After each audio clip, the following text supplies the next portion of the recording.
Class 12 math with प्रिया। तो हम doubt clear series चला रहे हैं और उसमें जो भी आपके डाउट्स आते हैं, ऐसे जो क्वेश्चन होते हैं जो कि इंपॉर्टेंट क्वेश्चन है, उनका हम डाउट क्लियर कर रहे हैं। तो ये जो क्वेश्चन है ये इंपॉर्टेंट क्वेश्चन है एंड एनसीईआरटी की जो मिसलेनियस एक्सरसाइज है चैप्टर नंबर 7 की, उसका क्वेश्चन नंबर ये हमारे पास कुछ क्वेश्चन नंबर 7 है। ठीक है, क्वेश्चन क्या कह रहा है, integration sine X upon sine X minus A का इंटीग्रेशन हमें बताना है। ठीक है, अब जब आप देखते हो sine X upon sine X minus A, तो आपको क्या लगता है कि यहाँ पे हम साइन एक्स माइनस ए को ओपन कर सकते हैं और आप क्या करते हो, ओपन करते हो। बट यहाँ पे देखो, अगर ऐसा लिखा होता है सी अपॉन ए प्लस बी, जब आप इसको ओपन करोगे तो जो डिनोमिनेटर है वो क्या हो जाएगा, बड़ा, और जो न्यूमरेटर है वो कैसा रह जाएगा, छोटा। तो उसको आगे हम सिंप्लीफाई नहीं कर सकते हैं। हमें अगर ऐसा दिया हुआ होता a plus B divided by C, तो हम उसको सिंप्लीफाई करके a by C plus B by C में कन्वर्ट कर सकते हैं। तो ऐसी फॉर्म हम बनाना चाहते हैं, ऐसी फॉर्म नहीं बनाना चाहते हैं। उसके लिए हम यहाँ पे इसको एक्सपेंड नहीं करेंगे और इसकी जगह पे हम एक ऐसी फॉर्म को बनाएंगे। ठीक है, अब वो कैसे बनाएंगे और ऐसी फॉर्म हमें कैसे मिल सकती है, तो उसके लिए हम लगाएंगे सब्स्टिट्यूशन मेथड। ठीक है, अब सब्स्टिट्यूशन मेथड में टी किसको ले, तो ये जो एंगल दिख रहा है यहाँ पे है x माइनस ए, इसको हम क्या ले लेते हैं t।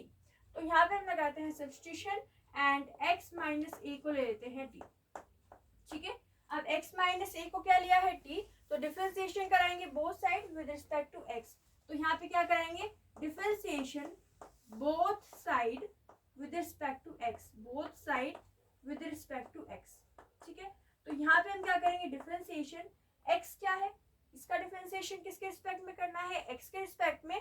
तो यहाँ पे क्या आ जाएगा हमारे पास 1 इज इक्वल, यहाँ पे क्या लिखा हुआ है a, तो a का डिफरेंशिएशन क्या हो जाएगा, a का डिफरेंशिएशन हो जाएगा 0, क्योंकि वो एक कांस्टेंट है। ठीक है, यहाँ पे क्या लिखा हुआ है t का differentiation with respect to x क्या हो जाएगा, dt बाई dx। ठीक है, तो यहाँ पे x का डिफरेंशिएशन हुआ 1, a का डिफरेंशिएशन हुआ 0 एंड t का डिफरेंशिएशन कितना हो गया, dt बाई dx। अब dx को इधर ले जाते हैं, तो यहाँ पे dx इज इक्वल टू क्या आ जाएगा, dt। ठीक है, तो dx की वैल्यू किसके इक्वल आ जाएगी, dt के। अब ये जो वैल्यूज है वो हम अपने क्वेश्चन में पुट कर देते हैं। तो यहाँ पे क्या आएगा, इंटीग्रेशन साइन x किसके इक्वल होगा, x माइनस ए है t के इक्वल। तो यहाँ से हम x की वैल्यू निकाल सकते हैं, हाँ निकाल सकते हैं। तो यहाँ से x की क्या वैल्यू आएगी, x की वैल्यू आएगी t, ये माइनस में है, उधर जाएगा तो किस में चेंज हो जाएगा, प्लस में, यानी कि x की वैल्यू क्या आ जाएगी, t प्लस ए। ठीक है, तो यहाँ पे हम लिख देते हैं t प्लस ए अपॉन साइन x माइनस ए लिखा हुआ है। अब x माइनस ए को क्या लिया है, t लिया है, तो यहाँ पे क्या रख देते हैं t एंड साथ में क्या है dx की वैल्यू किसके इक्वल है, dt के। तो हम यहाँ पे ये पुट कर देते हैं। ठीक है, तो अब हमें कैसी फॉर्म दिख रही है, ऊपर हम इसको एक्सपैंड कर सकते हैं और नीचे जो डिनोमिनेटर है वो हमारा छोटा है। तो यहाँ पे सब्स्टिट्यूशन क्यों लगाया, क्योंकि हमें एक ऐसी फॉर्म यहाँ पे अब दिख रही है। अब यहाँ पे साइन t प्लस ए लिखा हुआ है, तो साइन x प्लस वाई का फॉर्मूला क्या होता है, उससे ही हम इसको खोलेंगे। तो साइन x प्लस वाई क्या होता है, साइन x प्लस वाई होता है sine x cos y and यहाँ पे आता है minus cos x sine y. यहाँ पे अगर प्लस है तो यहाँ पे क्या साइन आएगा, प्लस का साइन आएगा, और यहाँ पे क्या आ जाएगा, साइन वाई आ जाएगा। ठीक है, तो यहाँ पे साइन x प्लस वाई किसके इक्वल हो जाएगा, sine x cos Y plus cos x sine Y. ठीक है, तो यहाँ पे x की वैल्यू क्या है, t है, और y की वैल्यू क्या है, y की वैल्यू है a। इसमें हम क्या लिखेंगे, यहाँ पे आएगा इंटीग्रेशन साइन, क्या आता है, साइन x, यानी कि पहले वाला टर्म क्या है, t है, तो यहाँ पे क्या आ जाएगा t। फिर क्या आता है कोस y, तो कोस y क्या है, y है a, तो हम यहाँ पे लिख लेते हैं कोस a। इसके बाद में क्या आता है, प्लस का साइन, फिर क्या आता है कोस x, तो कोस x की वैल्यू क्या है, t है, तो हम यहाँ पे लिख देते हैं कोस t। इसके बाद में आता है साइन y, तो साइन y की वैल्यू क्या है, y की वैल्यू है हमारे पास a, तो हम यहाँ पे लिख लेते हैं a। ओके, और डिवाइड में क्या चल रहा है, डिवाइड में चल रहा है साइन t। ठीक है, और साथ में क्या चल रहा है, साथ में चल रहा है dt।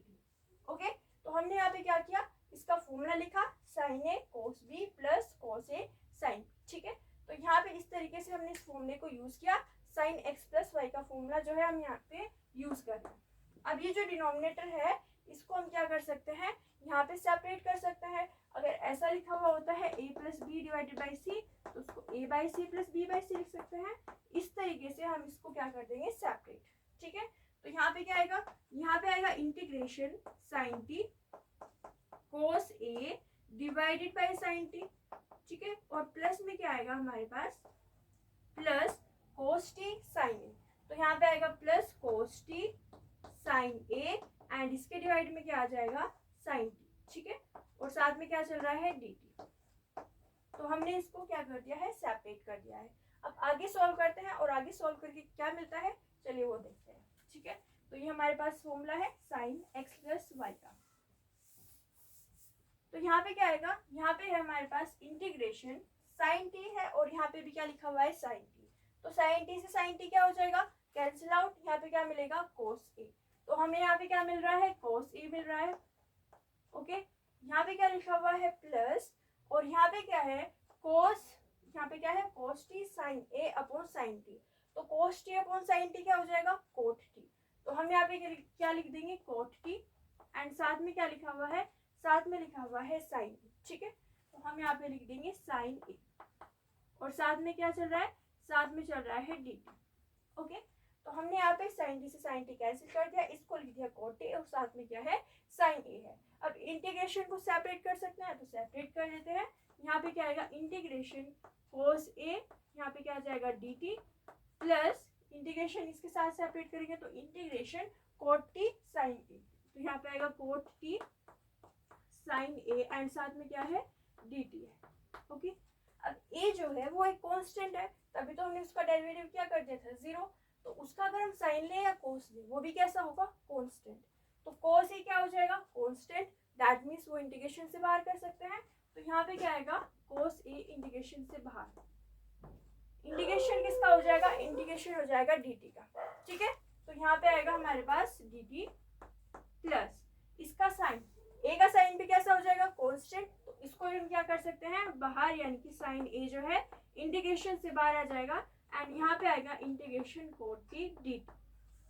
ओके, अब यहाँ पे देखिए इंटीग्रेशन एंड यहाँ पे क्या है, dt है। तो इंटीग्रेशन एंड साथ में है dt, मतलब इंटीग्रेशन से डिफरेंशिएशन कैंसिल हो जाता है तो t आएगा। या ये याद रख लो कि यहाँ पे 1 है तो 1 का इंटीग्रेशन क्या होता है, t होता है। तो यहाँ पे क्या आएगा, cos a into T. Okay, plus में क्या लिखा हुआ है, प्लस में लिखा हुआ है साइन a एंड यहाँ पे क्या है, cot t का इंटीग्रेशन। तो cot t का इंटीग्रेशन क्या होगा, cot x का इंटीग्रेशन क्या होता है, log mod sin x। ठीक है, जो cot x का इंटीग्रेशन होता है वो क्या होता है, वो होता है हमारे पास log mod sin x। ठीक है, इस फॉर्मूले को हम यहाँ पे यूज कर सकते हैं। तो इसका आंसर क्या लिख देंगे, यहाँ पे आएगा हमारे पास log mod sin t।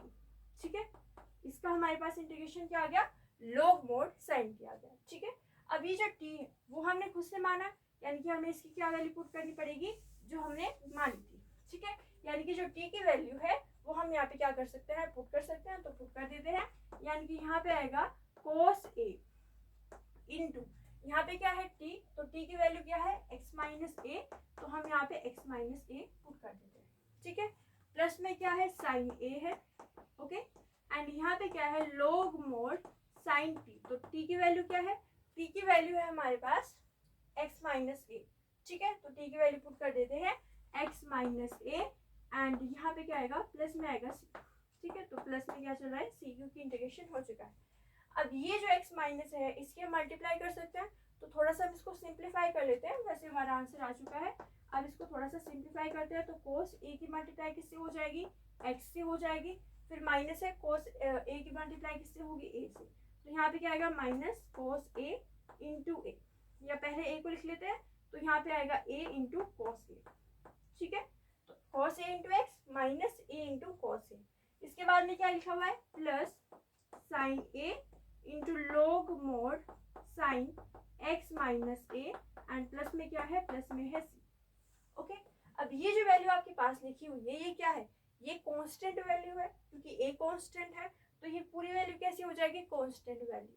And ये भी क्या है, कांस्टेंट है। तो हम इसको मिक्स करके एक अलग से कांस्टेंट नाम दे सकते हैं। इसका मतलब यहाँ पे cos a लिखा हुआ है इंटू एक्स लिखा हुआ है, प्लस में क्या है, प्लस में है sine a into log mod sine x minus a, है ना। और यहाँ पे जो हमारे पास c एंड ये जो वैल्यू लिखी हुई है इसको हम क्या कह देंगे, एक अलग कांस्टेंट C1, या यहाँ पे पहले C1 लिख दो और बाद में C लिख दो, लेकिन एक अलग से कांस्टेंट होना चाहिए और वो आपको बताना पड़ेगा कि C1 क्या है, C माइनस ये वाला जो टर्म लिखा हुआ है A और क्या है cos A, इसके जगह पे हमने क्या पुट किया है, C1 पुट किया है, C minus A cos A, इसके जगह पे क्या पुट कर दिया है C1, क्योंकि वो भी क्या है कांस्टेंट। ठीक है, तो ये आ गया हमारे पास इसका आंसर। ठीक है, एक बार फिर से देख लेते हैं हमने इस क्वेश्चन को कैसे सॉल्व किया। सबसे पहले हमने यहाँ पे सब्स्टिट्यूशन किया। सब्स्टिट्यूशन क्यों किया वो मैंने आपको बता दिया है, क्योंकि यहाँ पे जो हमें फॉर्म दिख रही थी वो कैसी थी, उसको आगे हम सोल्व नहीं कर पा रहे थे इसको एक्सपैंड करके, तो हमने x माइनस ए को t लिया, तो यहाँ से हमने डिफ्रेंसिएशन किया, डिफ्रेंसिएशन बोथ साइड किया, तो यहाँ पे इसका डिफ्रेंसिएशन 1 हुआ, a का डिफ्रेंसिएशन 0, t का डिफ्रेंसिएशन dt बाई dt। ठीक है, dx को इधर शिफ्ट करते हैं तो dx की वैल्यू किसके इक्वल आ गई, dt की। तो साइन यहाँ पे x के जगह पे क्या पुट किया, x की वैल्यू निकाली तो t प्लस ए आई, x की जगह पे t प्लस ए पुट कर दिया, अपॉन साइन यहाँ पे जो x माइनस ए लिखा हुआ है उसकी जगह पे t पुट किया और dx की जगह पे dt पुट कर दिया। ठीक है, अब साइन x प्लस वाई से हमने इसको सोल्व किया, एक्सपैंड किया, साइन यहाँ पे लिखा x cos y plus cos x sin y। ठीक है, उससे हमने यहाँ पे इसको लिख दिया sin t cos a plus cos t sin। Okay, upon यहाँ पे क्या हुआ sin t। अब इसको हमने सेपरेट किया इस टर्म के साथ एंड इस टर्म के साथ, तो sin t से sin t कैंसिल आउट हो गया, यहाँ पे क्या मिला cos a plus cos t upon sin t क्या हो गया cot t एंड साथ में क्या है sin a है। ठीक है, अब ये जो है कॉन्स्टेंट्स है तो हमने इसको क्या किया, इंटीग्रेशन से बाहर, तो पहले इंटीग्रेशन को सेपरेट किया, इसको इंटीग्रेशन से बाहर कर दिया एंड इसको भी इंटीग्रेशन से बाहर कर दिया। यहाँ पे इसका इंटीग्रेशन हुआ t एंड cot t का इंटीग्रेशन हुआ log mod sin t। t की वैल्यू पुट कर दी यहाँ पे x माइनस ए एंड यहाँ पे भी x माइनस ए। इसके बाद में क्या किया, इसके बाद में थोड़ा सा सॉल्व किया, इसको मल्टीप्लाई कर लिया एंड ये जो लिखा हुआ है इन दोनों टर्म, ये वाला टर्म एंड इस वाले टर्म को एक अलग से कांस्टेंट C1 कह दिया। C1 बताया कि C minus A cos a जो है C1। ठीक है, तो ये आ गया हमारे पास इसका आंसर, आप इसका स्क्रीनशॉट ले सकते हो। ओके डन, तो ये हो गया हमारे पास एक इम्पोर्टेंट क्वेश्चन। अगर आपको हमारी वीडियो अच्छी लगी तो लाइक कीजिए, शेयर कीजिए, हमारे चैनल को सब्सक्राइब कीजिए। Thank you so much for watching.